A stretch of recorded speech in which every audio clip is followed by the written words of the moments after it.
Bueno, muchas gracias por estar aquí, muchas gracias a la organización por confiar en mi trabajo. Yo vengo hoy a dar como todo el marco preventivo, porque hay muchos especialistas que os han hablado y os van a hablar sobre el tema más en concreto de lo que sería cómo trabajar ya en el marco del abuso sexual infantil.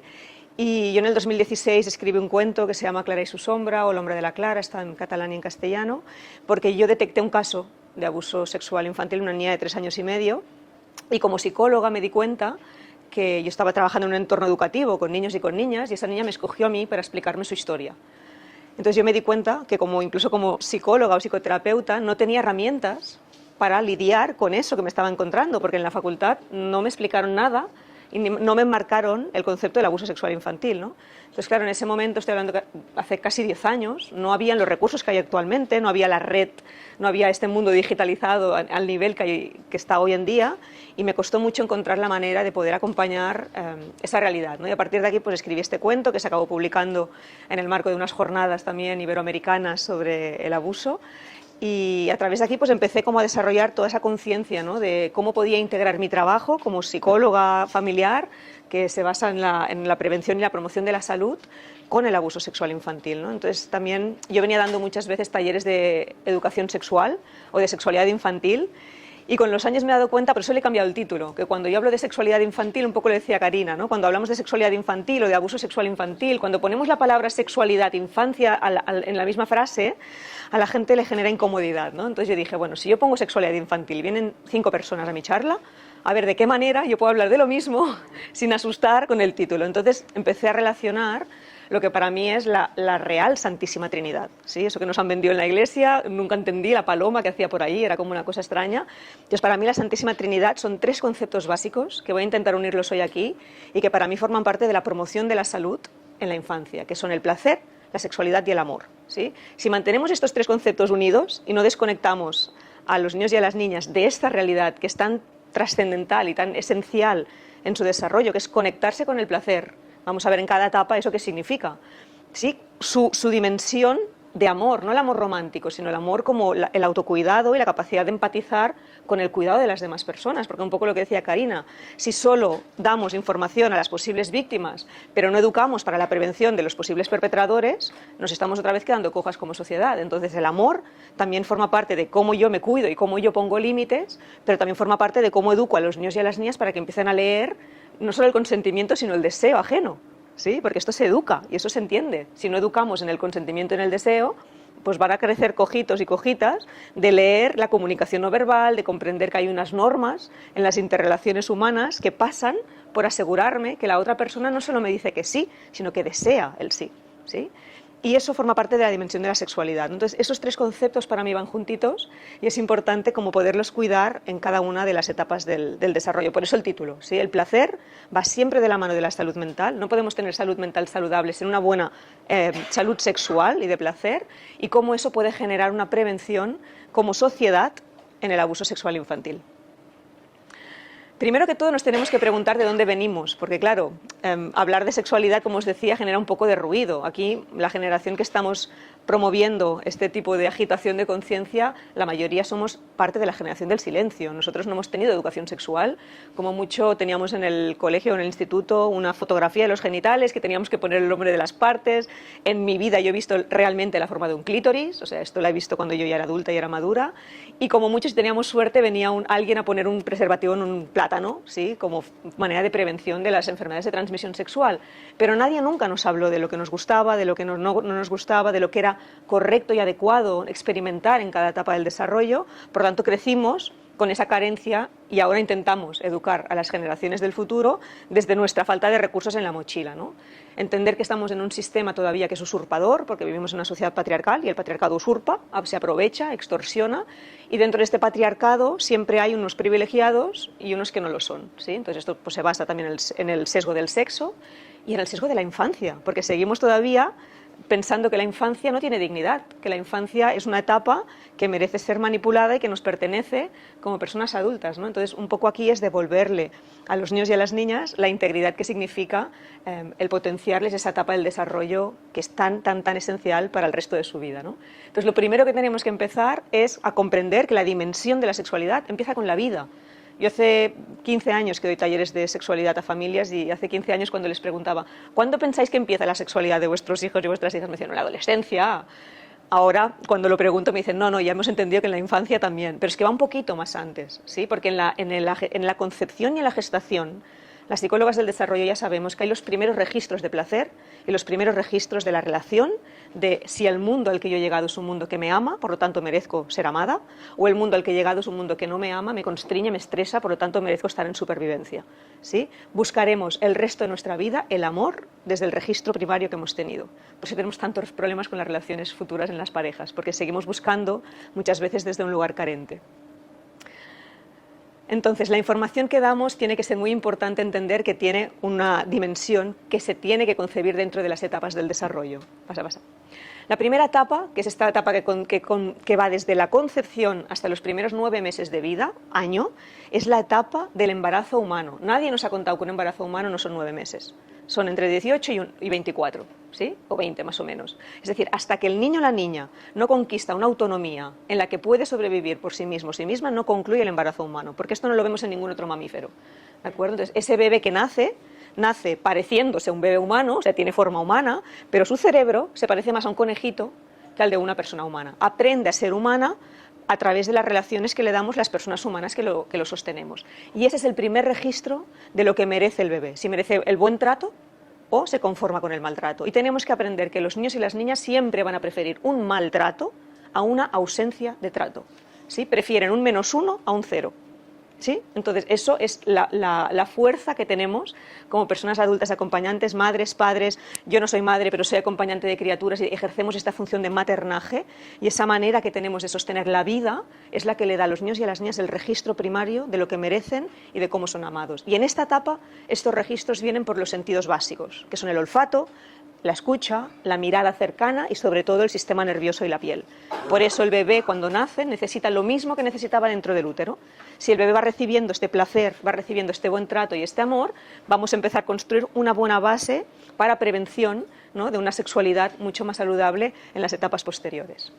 Cuando el bebé ya nace, empieza otra etapa, porque cuando el bebé nace se le despierta el instinto de succión para sobrevivir, tiene que alimentarse, por lo tanto la zona más erógena, más irrigada y más activada, ya no solo es la piel y la escucha del corazón y la mirada cercanita, sino que también es la boca. Entonces el placer aquí en el bebé pasa primero por la succión, la incorporación del mundo a través de la boca. Pues es tan importante que a los bebés les dejemos ponerse cosas en la boca. Ahora vamos a cuidar qué cosas se ponen en la boca, ¿sí? Obviamente una colilla de la calle no lo es, pero vivimos en una sociedad bastante aséptica. Nuestras casas pueden chupar prácticamente todo lo que tenemos, siempre que no sea peligroso para un atragantamiento, ¿sí? Entonces, ese placer empieza por la succión y a los 6, 8, 9 meses, cuando empiezan los dientes, si alguien aquí ha dado pecho a un bebé con dientes, sabrá de lo que le hablo, el deseo es la mordida, ¿sí? Porque empieza esa conexión con la fuerza, ¿sí? Los dientes, cuando salen los dientes necesitas morder. Entonces, ¿cómo acompañamos el placer de la mordida? ¿Qué hacemos? ¿Les castigamos? ¿Les retiramos el afecto porque nos han mordido? ¿O les acompañamos a transitar ese placer dándoles un objeto, como un mordedor o un collar de lactancia, que les permita sentir el placer de su desarrollo y seguir sintiendo que merecen buen trato por lo que desean? Porque ese deseo no es un deseo supletorio, es un deseo auténtico, es un deseo que forma parte de su construcción saludable de la salud mental, ¿no? Entonces, cuando un bebé muerde, no sabe que a ti no te gusta, porque el bebé es egocéntrico. El mundo pasa a través de su ombligo. Hay gente que se ha quedado ahí toda la vida, ¿eh? Pero los bebés, en teoría, esto es un desarrollo saludable. Por lo tanto, yo te muerdo porque a mí me gusta y como tú eres parte de mí, a ti también te tiene que gustar. Esto lo van a aprender más adelante. Y después vamos a construir el concepto de empatía, de consentimiento, de lo que la otra persona desea. Pero en esta etapa, el bebé necesita sentir que todo lo que necesita lo tiene del entorno, porque un bebé hasta el año y medio es incapaz de manipularnos, no nos manipula. Entonces vamos a deconstruir todas esas creencias sociales de que el bebé tiene mamitis, de que es un mimado. No, el bebé necesita, es un mamífero en construcción humana, ¿sí? Nos necesita desde este lugar. Y eso va a contribuir otra vez, es segundo pilar de la construcción de la salud sexual, cómo le damos a esa criatura en esta etapa el beneplácito de que puede construirse desde el placer, ¿sí? En lugar de castrar el placer, vamos a acompañarlo. La siguiente etapa es la etapa de los esfínteres, ¿sí? Cuando el bebé ya se va construyendo y empieza a caminar, la musculatura de toda esta faja, ¿no?, del cuerpo se empieza a fortalecer, el bebé, el niño, ya no es bebé, el niño o la niña tiene la fuerza para soltar y retener, soltar, son los Kegels típicos, ya habéis hecho algún ejercicio Kegel, ¿no? De apretar, soltar y retener, y ese ejercicio muscular en la zona íntima le da mucho placer a la criatura, porque empieza a controlar su mundo. Nosotros sabemos que cada día hacemos pipí varias veces y si tenemos suerte defecamos una vez como mínimo al día. Los bebés, los niños no lo saben, lo empiezan a descubrir en esta etapa. Entonces la autonomía de sentir que yo puedo crear algo y dejar una huella en el mundo es importantísima. Por eso es la etapa en la que los niños y las niñas empiezan con el no, empiezan a confrontarse contigo, empiezan a sentir placer en la separación, poquito a poco, de lo que implica estar simbiotizada con mamá, que es la díada, ¿sí? Que es el apego primario de los niños y de las niñas. Entonces, ¿cómo acompañamos ese placer de construcción de la autonomía? ¿Cómo acompañamos esos berrinches? ¿Cómo acompañamos esa autonomía o ese permiso que le damos a los niños y a las niñas para ocupar un lugar en el mundo? ¿Les damos el lugar? ¿Les permitimos la autonomía de hacer cositas solos o solas?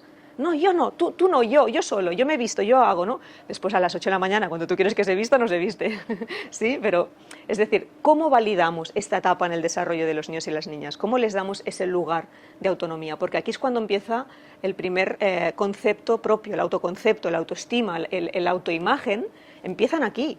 Si queremos colocar una salud de autoestima fuerte en los niños y en las niñas, que sientan que merecen amor, que no tienen que buscarlo en migajas, que no tienen que buscarlo en vínculos desordenados más tarde en su vida, tenemos que poder construirlo desde aquí. Que sientan que tienen un lugar seguro, que mamá, papá o las figuras que les acompañamos les vemos, les validamos y les decimos que merecen el buen trato, ¿sí? Vamos contribuyendo. ¿Ves que vamos como construyendo una torre en la que después se va a construir la personalidad? Pero aquí estamos poniendo, yo siempre digo, los ingredientes del pastel que nos vamos a comer más adelante. Y esos ingredientes son los que van a generar un tipo de salud mental u otra. Y a partir de los 3 años ya empieza lo que se llama la etapa social. Empieza la etapa social, por eso la escuelita empieza a los 3 años y no empieza antes, porque los niños y las niñas empiezan a estar preparados y preparadas para salir al mundo y relacionarse con los iguales, ¿sí? Entonces, aquí, cuando ya los niños y las niñas se les saca el pañal, ya tienen más acceso a sus zonas íntimas, han ejercitado estos ejercicios de Kegel, han visto que tocarse en sus genitales da placer, hay una necesidad imperiosa de explorar y de experimentar con sus genitales. Y aquí es el primer momento fuerte en que las personas adultas se nos entra el cortocircuito de la sexualidad, ¿no? Porque no nos damos cuenta que la sexualidad ha empezado mucho antes, la construcción de la salud sexual. Pero ahí, cuando se empiezan a tocar, nos empiezan a pasar cosas. O bien porque hemos tenido experiencias tempranas de abuso, o bien porque hemos tenido experiencias tempranas de castración, o bien porque no tenemos ni idea de cómo gestionar esa realidad y no sabemos cómo poner límites, ¿no? Y creo que aquí es esencial, en estas etapas, que les demos a los niños y a las niñas los límites adecuados para que empiecen a conectar con el placer auténtico en lugares seguros, ¿sí? Y aquí es cuando nos tenemos que hacer ciertas preguntas ante esta exploración genital que nos van a ayudar a saber si podemos permitirla o tenemos que poner un límite. Si yo os voy a dar algunas, si en alguna de estas preguntas hay una respuesta que es un sí, tenemos que poner un límite, ¿sí? La primera siempre es, ¿esta exploración le va a hacer daño al niño o a la niña? ¿Sí? O sea, una exploración natural, saludable, no tendría por qué hacerle daño, pero hay niños y niñas que en su exploración genital entran en compulsión. Sí, niñas que se frotan compulsivamente la vulva, o niños que se frotan compulsivamente el pene, se enrojece la zona genital, la piel, ¿sí? Entonces yo siempre les explico que el placer genital tiene que ser para conectar, para estar a gusto, para entrar dentro de una y de uno y descubrir el placer que nuestro cuerpo está preparado para generar, pero no para desconectarnos y evadirnos, porque toda estimulación que nos desconecte y nos evada de nosotras mismas no es una conexión saludable. Entonces ahí lo paramos, ¿sí? A veces un niño o una niña que entra en compulsión genital o de cualquier otro tipo, de morderse las unglas, de morderse el pelo, de estirarse el pelo, de darse golpes, cualquier compulsión que entre un niño pequeño, hay que pararla, la genital también. Y no vamos a ser más reprimidas por parar una compulsión. Lo que vamos a hacer es reconducir ese placer de la misma manera que reconducimos una mordida. Decimos, tienes ganas de morder, tienes ganas de tocarte la vulva, tienes ganas de tocarte el pene, pero vamos a hacerlo con cuidado, es una zona también muy delicada, vamos a respirar. Y cuando entras en este lugar, cariño, esto a ti no te cuida. Por lo tanto, yo regulo. Una de las funciones que tenemos las personas adultas ante un ser en construcción es la función de la corregulación. A nosotras tenemos que ser a las vasijas dentro de la cual ponemos el agua, que es la infancia, y le damos una forma de salud, ¿sí? Si no, los niños y las niñas en este desborde emocional y en esta exploración les pasan cosas, porque también viven el estrés, tienen sistema nervioso, acumulan malestar, y a veces una compulsión genital puede cuidar, ¿no? O puede responder a ciertos malestares internos de los niños y de las niñas. Entonces, primera pregunta, ¿se cuida a sí misma o a sí mismo con esta exploración? Segunda pregunta, cuando hay juegos entre iguales, que esto también es típico de esta etapa, sobre todo entre los 3 y los 6, cuando todavía no se ha construido la moral, la ética, no tienen ni idea de que esto los adultos nos inquieta o nos mueve, lo van viendo por nuestras caras y nuestras respuestas o nuestros silencios, ¿sí? Pero en esta etapa también es cuando hay juegos entre iguales, preguntar si el juego es un juego equilibrado. ¿Y cómo puede ser un juego equilibrado entre iguales? Pues ver que la capacidad que tienen esos niños y esas niñas de poner y respetar el límite es la misma. Y eso lo veremos. Hay niños que te dicen que sí quieren algo cuando su cuerpo dice que no. ¿Sí? Y yo he visto en interacciones genitales entre iguales, estar cerca, ¿no? Cuando hay una exploración genital, y una niña o un niño le dice al otro, hacemos esto, yo estaba en una escuelita que decían, jugamos a culos, ¿no? Entonces enseñaban los culos, se los miraban, y a veces le preguntaba, ¿quieres que juguemos a culos? Y la respuesta de la otra niña o del otro niño era, vale, un bueno, no es un sí. ¿Sí? Y ahí es cuando tenemos que educar en la diferencia entre el consentimiento y el deseo. ¿Sí? Decir, un momento, cariño, tú le estás diciendo vale. Cuando yo te digo quieres un helado de chocolate, tú dices vale o dices sí, sí quiero. ¿Sí? Pues eso es lo que tu cuerpo desea. Cuando tú dices vale o dices sí, pero tu cuerpo siempre tiene la razón. Y educamos en eso. Educamos en el conocimiento de escuchar profundamente nuestros deseos, porque no nos han educado para ello, ¿no? Y las mujeres, sobre todo, por esta sociedad más sexista o más patriarcal, sabemos, o nos ha pasado a nosotras, o le ha pasado a alguna amiga o mujer cercana, que a veces has dicho que sí sin quererlo. ¿Sí? Porque no nos hemos dado el permiso de poder parar ciertas interacciones en momentos que no queríamos, ya de adultas, ¿sí? Estoy hablando. Entonces, importante esta pregunta y importante esa psicoeducación de la infancia, de diferenciar el sí, deseo, del sí, consentimiento. Porque no solo tenemos que educar en el no es no, tenemos que educar en el sí es sí, solo el sí es sí, ¿de acuerdo? Después, los objetos o los materiales adecuados. Hay niños y niñas que quieren introducirse objetos en el ano o en la vagina porque tienen curiosidad por esos agujeros. Entonces, no tenemos que permitir. Ningún objeto puede ser introducido en esas partes de manera segura. Lo único pueden ser los deditos. ¿Sí? Entonces, también aquí tenemos que poner un límite. ¿Qué otra os he puesto aquí? Y los juegos de exploración, ¿dónde se dan? Porque estamos hablando de zonas íntimas. Y los niños y las niñas tienen que entender que ese juego se da en lugares íntimos, no en lugares públicos. ¿De acuerdo? Otra pregunta. Cuando vemos una interacción genital, ¿puedo sostener este tipo de juego? Y aquí os contaré una anécdota de un papá que vino una vez a uno de mis talleres y me contaba que una vez su hijo de 5 años y medio, 6, llevó a casa a un amigo para jugar esa tarde. Ellos tenían una casa con 2 plantas y subieron al piso de arriba a su habitación a jugar. Y de repente el papá pues les estaba preparando la merienda en la cocina, ¿no? Subió con la bandeja, abrió la puerta y dice, cuando abrí la puerta les vi desnudos con el pene erecto. Dice, y digo, ¿qué hiciste? Y yo pues, me di la vuelta, bajé para abajo, fui a la cocina, le di la bandeja a mi mujer, le dije, sube tú, que yo no sé qué está pasando, ¿no?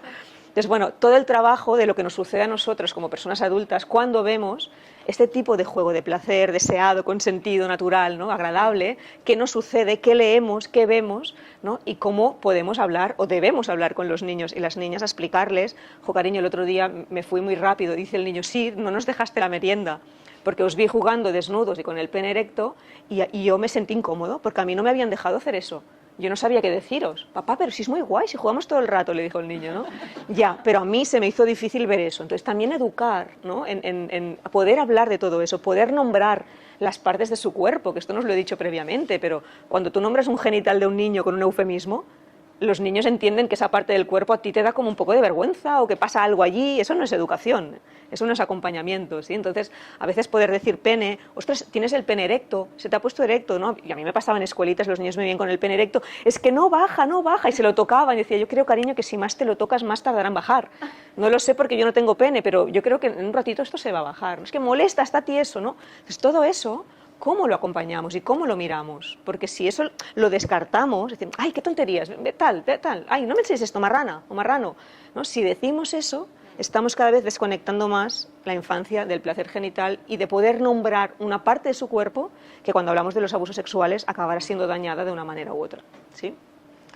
La exploración tiene que ser adecuada para su edad y aquí entra uno de los conceptos básicos para la prevención del abuso. Los juegos genitales solo se pueden dar pequeños con pequeños, medianos con medianos y grandes con grandes. Esto es la manera que los niños tienen de entender que la simetría de edad no es adecuada, ¿sí? No porque un niño o una niña pueda parar un abuso sexual, no se puede parar cuando hay una simetría de edad. No está en las manos de los niños y las niñas parar eso, no es su responsabilidad, pero sí lo pueden detectar y sí nos pueden decir si somos esa figura de seguridad que genera ese espacio de confianza. Pues el otro día fulanito menganito me enseñó su pene o me dijo que quería tocar tal, ¿no? Claro que el niño se ha despistado mucho, se lo vamos a recordar que esto no es así, ¿no? Y ahí abres el protocolo y haces la intervención que sea. Pero cuando un niño o una niña no sabe que la simetría de edad es una línea roja, se va a creer que eso que el tío, el abuelo, el papá, mamá, quien sea, experimenta con él o con ella, forma parte de un juego.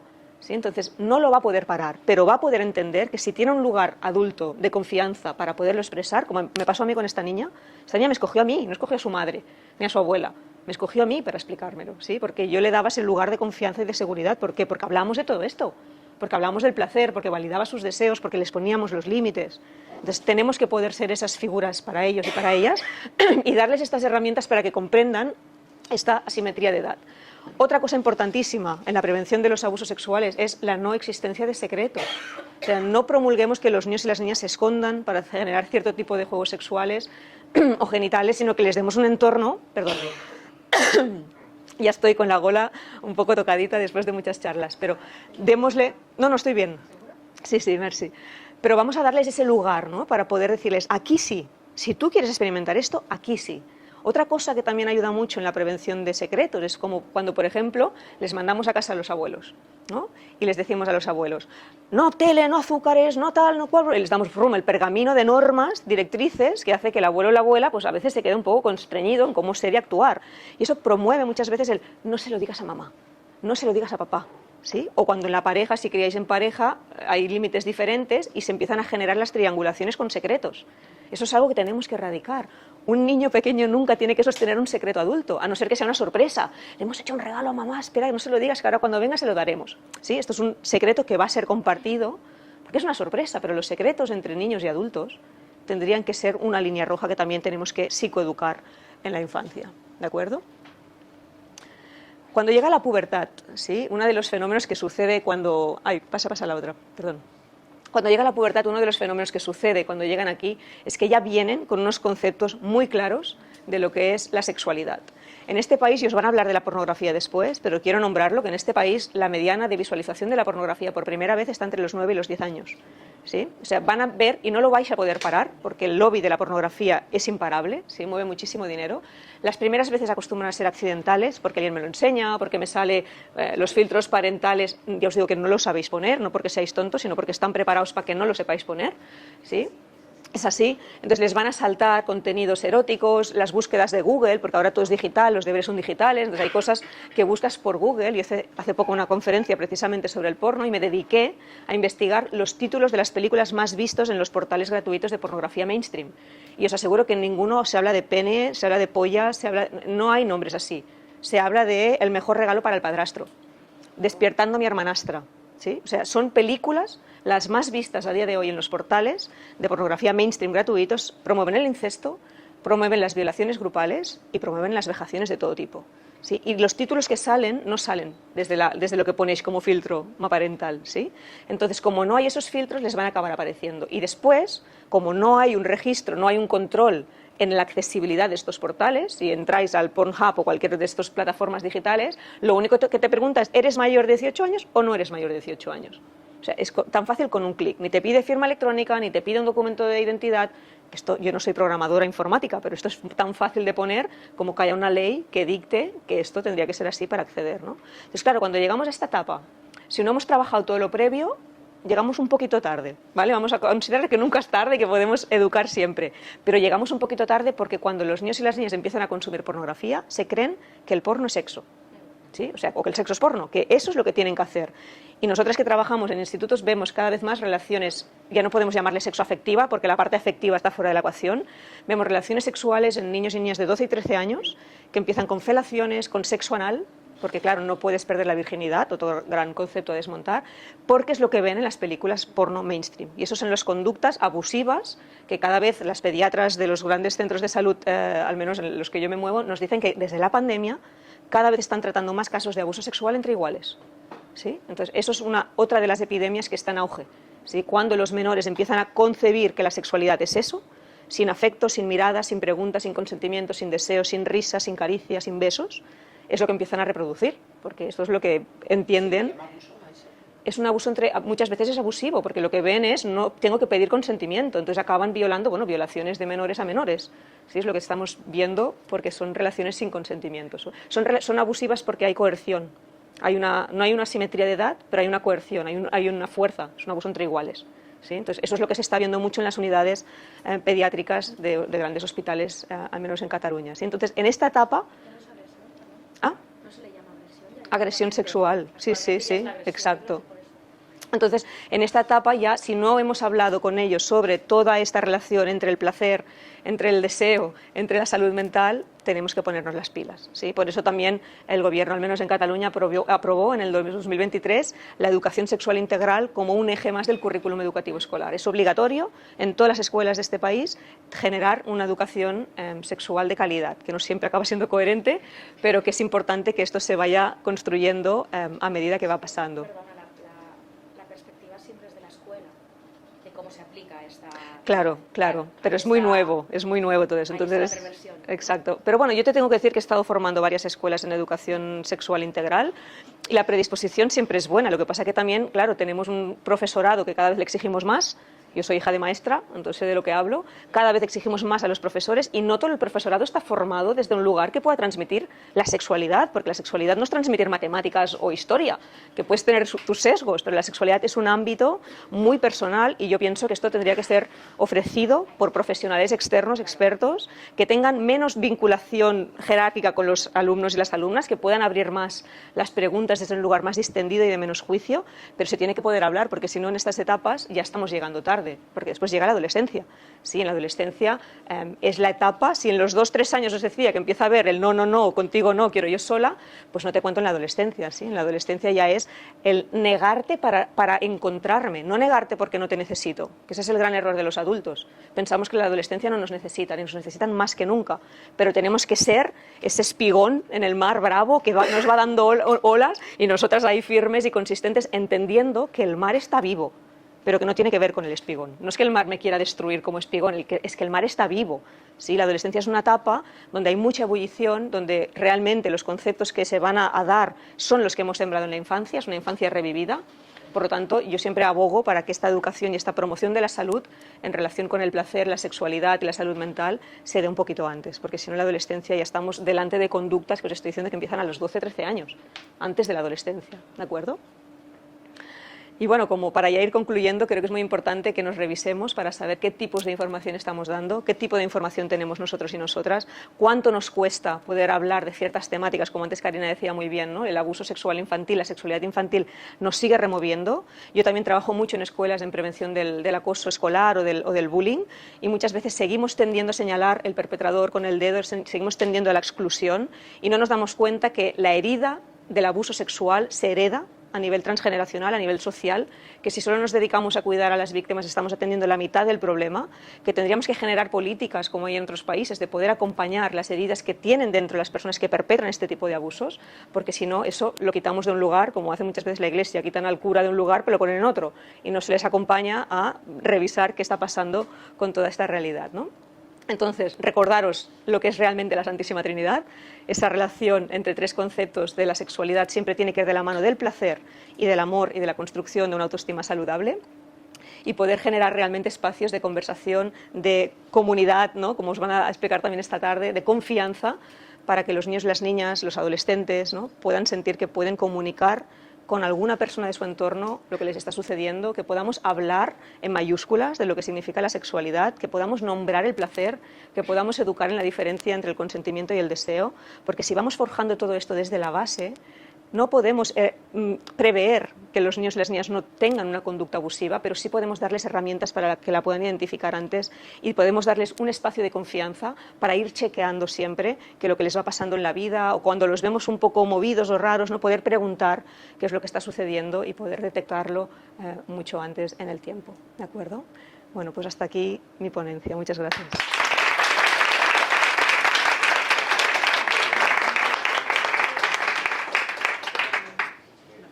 Ay, gracias.